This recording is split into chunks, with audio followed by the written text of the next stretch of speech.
हाय, good morning. So आत्ता झाले आहे 4:30. तर पटपट मी उठले, लगेचच फ्रेश झाले, आंघोळ वगैरे करून लगेच मी माझं मॉइश्चरायझर लावायला घेतलं. सगळे मस्त झोपलेले होते, मला पण खूप झोप येत होती, तरी पटपट मी आवरलं. आणि हे मॉइश्चरायझर मी घरगुती बनवलेलं आहे, विदाऊट केमिकल. त्यानंतर मी पटकन आवरून घेतलं आणि लगेचच निघाले. 5:09 झालेले होते. त्याशिवाय मॉर्निंगला पटकन रिक्षाही भेटत नाही. 5 मिनिट्स मी रिक्षाची वाट बघितली. त्यानंतर मग मला रिक्षा भेटली आणि लगेचच मला स्लो ट्रेन मिळाली. आज आम्हाला जायचं होतं घाटकोपरला आणि आम्हाला घाटकोपरची स्कूल होती. घाटकोपरला तिथं स्टेशनला पोचल्यानंतरच आम्ही लगेचच लोकेशनवरती आलो. लोकेशनवाला कळलं की आम्ही चुकीच्या लोकेशनवर आलेलो आहे, जास्त पुढे आलो होतो. नंतर काकाला विचारलं, एक काका होते. त्यानंतर परत आम्ही थोडंसं मागे गेलो. तर फायनली आम्ही आमच्या स्कूलवरती पोचलेलो. स्कूलवरती पोचलो तर बघितलं की एकच बस आलेली होती. आमच्या एकूण 6 बस होत्या आणि आम्हाला आमच्या बस वाईज आम्हाला मुलांना घेऊन जायचं असतं स्टोरला. तर उजेड होत गेला तसं मुलं यायला लागले आणि त्यांच्या बससुद्धा यायला लागल्या. तुम्ही बघू शकता नंबर दिसतात बसवरती, तशी नंबर प्लेट आपल्याला लावायला लागतात बसवरती. मुलांना घेऊन लगेच आम्ही आमच्या लोकेशनवरती निघालो.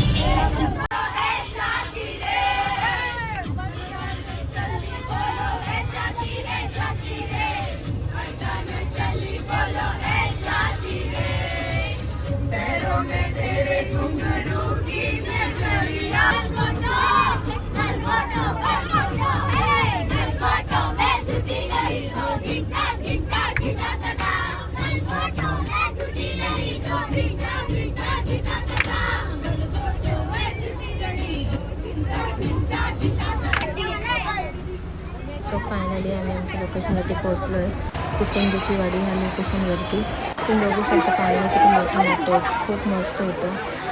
मुलं खूप एन्जॉय करत होते. आणि प्लस म्हणजे इथलं वातावरण ना एवढं छान होतं ना, खूप छान होतं वातावरण, खूप मस्त होतं. झाडं वगैरे खूप होते तिकडं, खूप छान होतं. बघा तुम्ही बघू शकता किती छान वाटतं, खूप मस्त होतं.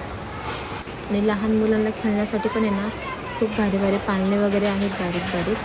सो लहान मुलांना पण तुम्ही घेऊन जाऊ शकता. खूप छान वाटत होतं.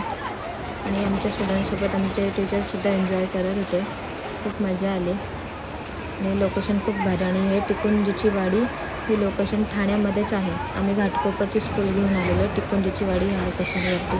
खूप मस्त वाटलं. आणि त्यानंतर मग इथे वॉटरफॉलसुद्धा आहे, मुलं बघा कशा खेळतात. आता आम्ही जेवण केलं आणि जेवण केल्यानंतर परत आम्ही त्या वॉटरफॉलला आलो. So bye.